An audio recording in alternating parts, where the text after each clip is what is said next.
Salut, c'est Trado, je suis content de vous retrouver pour la préparation de la semaine de trading sur indice et euro-dollar. On commence par Wall Street qui est au contact d'une résistance journalière et hebdomadaire. Cette zone de 35 080, 34 770 a été fatale au haussier depuis qu'elle a été créée, c'est-à-dire en mai.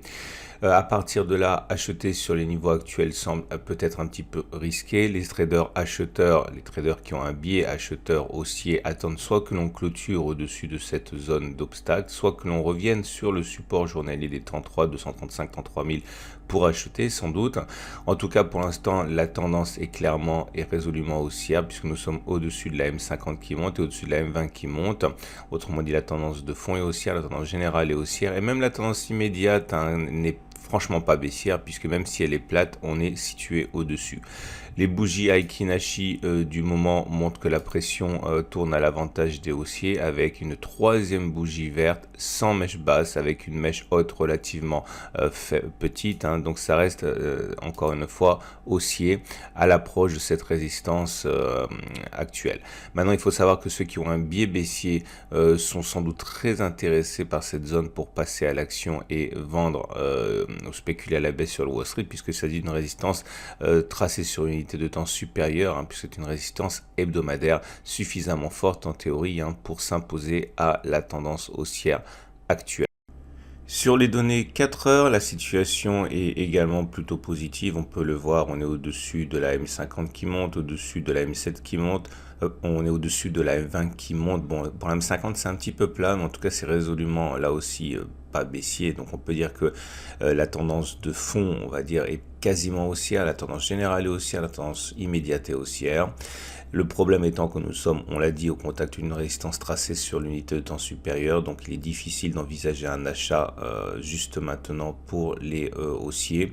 Par contre, une clôture au-dessus de la résistance hebdomadaire et un retour sur le support H4 des 33 800, 33 740 sera sans doute considéré par de nombreux traders aussi. Attention néanmoins parce que une simple clôture au-dessus de la résistance hebdomadaire des 35 080, 34 770 est peut-être un petit peu insuffisante pour acheter puisque il s'agit d'une zone tracée sur une idée de temps journalière et hebdomadaire. C'est une résistance journalière et hebdomadaire, donc ce n'est qu'en clôture de la journée, voire de la semaine, que l'on considérera que cet obstacle est véritablement passé. Donc attention aux violents décrochages qui pourraient apparaître suite à de fausses cassures lorsque l'on terminera et que l'on clôturera au-dessus de cette zone.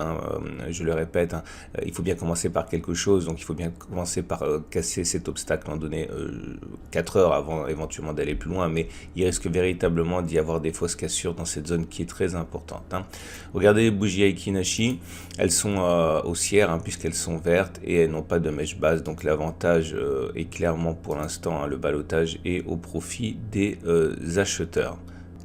Pour le Nasdaq 100 CFD, à savoir l'US Texan, nous sommes dans une situation très favorable a priori puisque nous sommes au-dessus de la M50, au-dessus de la M20, au-dessus de la M7 qui montre que la tendance de fond, la tendance générale et la tendance immédiate sont haussières.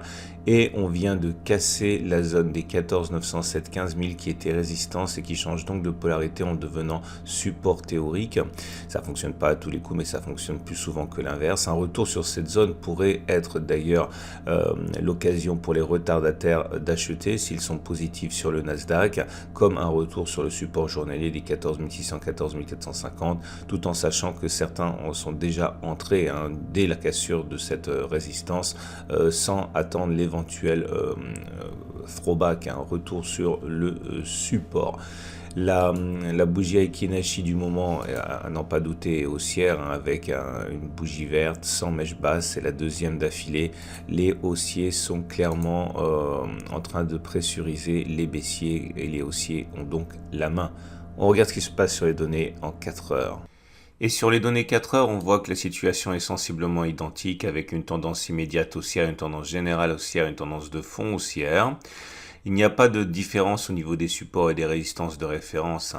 Les acheteurs veulent sans doute attendre un retour éventuel sur la zone des 14 907 15 000 pour acheter. Les spéculateurs à la baisse, par contre, ont plus de difficultés car la tendance étant haussière, il faudrait au moins s'appuyer sur une résistance tracée sur une unité de temps supérieure, il n'y en a pas. Donc pour l'instant, hein, sur cette unité de temps, la plupart des traders cherchent sans doute des points d'entrée. Et les bougies Aiki Nashi ne laissent pas beaucoup d'espoir pour l'instant au baissier, puisque les bougies sont toujours vertes. Sans mèche basse, la pression est donc clairement du côté des acheteurs. Et pour le France 40, les choses sont également en amélioration. Nous sommes au-dessus de la M50, au-dessus de la M20 qui est plate, au-dessus de la M7 qui monte, donc la tendance de fond est haussière, de même que la tendance immédiate. Par contre, la tendance générale est encore neutre. Nous avons une zone à risque, celle des 6690, 6635, puisque c'est une résistance tracée sur une unité de temps supérieure et qui a donc la capacité de s'imposer à la tendance sur le France 40 en données journalières. Ceux qui veulent acheter attendent que l'on clôture au-dessus de cette zone, ou alors que l'on revienne sur le support journalier des 6270, 6200 de manière classique, on va dire. Ceux qui veulent spéculer à la baisse, par contre, attendent un nouveau accès de faiblesse sur cette zone, comme il s'en est produit précédemment, afin d'initier des positions vendeuses. La bougie Aiki Nashi est haussière. On voit que la pression se met en place depuis maintenant plusieurs bougies, avec des bougies vertes, donc sans mèche basse. Pas de doute, la pression est clairement à l'avantage des haussiers. Pour les données 4 heures, la situation est également haussière. On est au-dessus de la M7 qui monte, au-dessus de la M20 qui monte. La M50 est un peu plate, mais on est au-dessus. En tout cas, la tendance immédiate est haussière, la tendance générale est haussière et la tendance de fond est quasiment haussière. On a une résistance ici, 6573, 6667. Cette résistance est tracée sur la même unité de temps que l'unité de temps H4 qui est haussière, donc elle n'est pas forcément très solide, elle risque d'être sollicitée. Il demeure que les traders qui sont haussiers attendent justement une cassure de cette résistance pour sans doute entrer. Ceux qui veulent spéculer à la baisse, par contre, attendent plutôt que l'on échoue sur la résistance tracée sur une unité de temps supérieure, 6690, 6635.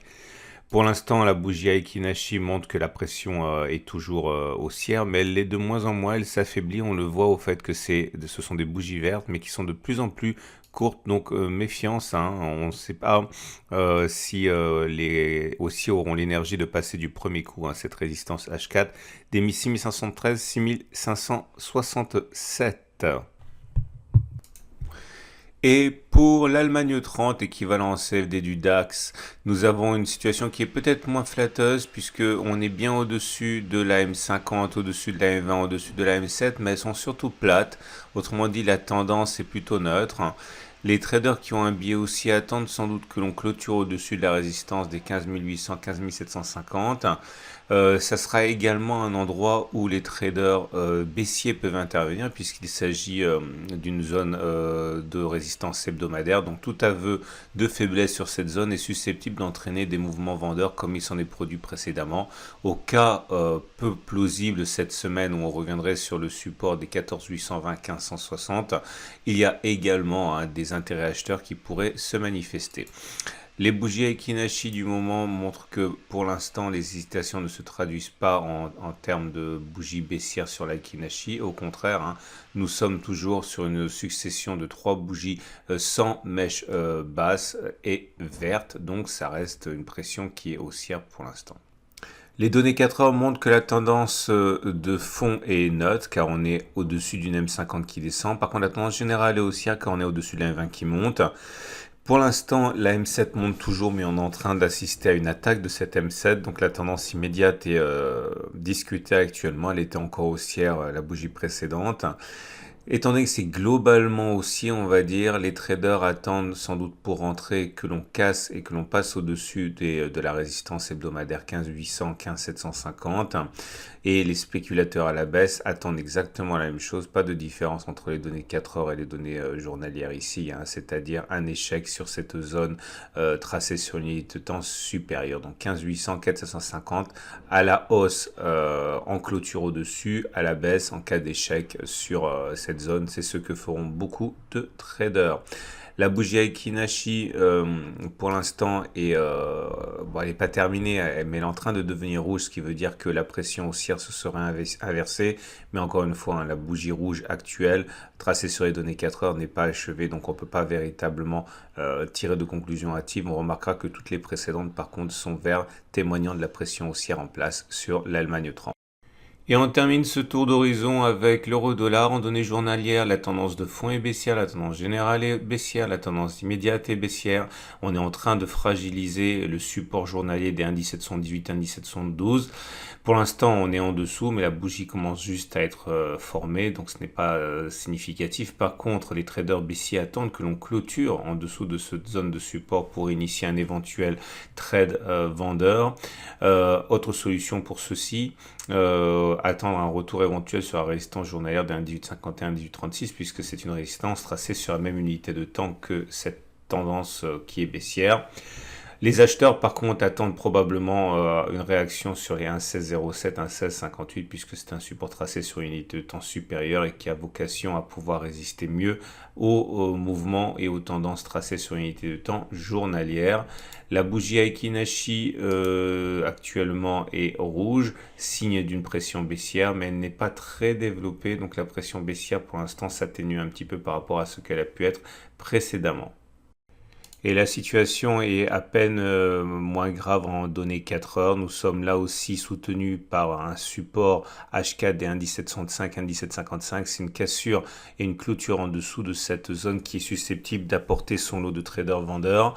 Nous avons également la possibilité pour ceux qui sont vendeurs d'attendre un retour sur la résistance journalière d'un 1851, 1836. Les acheteurs, par contre, peuvent tenter d'acheter sur les niveaux actuels puisqu'il s'agit d'un support journalier indice 718, indice 712 qui n'a pas été cassé, je vous rappelle. Regardez, on regarde rapidement. Même s'il y a eu des mèches passant en dessous de cette zone, elle tient pour l'instant et il pourrait bien se produire la même chose qui s'est produit précédemment avec cette bougie actuellement qui donne l'impression que le support est en train de casser. Donc ceux qui sont plutôt positifs sur l'euro-dollar peuvent tenter de déceler des signaux acheteurs sur les niveaux actuels puisque encore une fois c'est un support tracé sur une unité de temps supérieure et qui s'impose à la tendance baissière sur l'unité de temps inférieure normalement. Nous avons donc des bougies Aiki qui sont plutôt indécises, verte, rouge, avec des mèches hautes et des mèches basses. Donc la pression n'est pas encore clairement établie pour l'instant, on est en congestion. Voilà ce qu'on pouvait dire pour l'euro-dollar. Je vous invite à retrouver l'analyse technique des cryptos et quelques actions à la fin de cette vidéo, l'analyse technique de moyen terme sur les indices et sur crypto, c'est juste après ça.